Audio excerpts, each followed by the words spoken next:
Kwavuka umunyu nosizi ngesikhathi senkonzo yomngcwabo wemindeni eyashonela ngamalunga ayisithupha engozini enyantisayo phakathi kweloli neveni eyehle ngomhla ka-17 kuNovemba.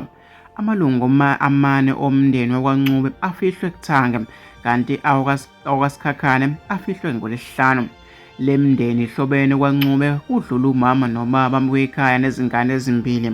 Umkhandlu umlalazi ufake isandla kulo mngcwabo obusenkundleni ehabeni ko-Ward 26 eMlalazi. Kanti masiqhubekela phambili, alokhu engene njalo amazwi enduduzo emva kokudlula emhlabeni kaSicelo Mpungose Mbongi ongumfowabo kaSiyabonga Mpungose naye oyimbongi. uSicelo Mpungose udlule emhlabeni emva kokuba sengozini yemoto kanti ushonele esibhedlela. Mayelana-ke nezinhlelo zomngcwabo, abantu-ke noma-ke umndeni ukhiphe istatement eziveza ukuthi bengalandela ipheji likaSiyabonga Mpungose bezokwazi ukuthi bethole-ke yonke imininingwano nezinhlelo ukuthi-ke zime kanjani. Insizwa sengathi ngalala ngokuphumula.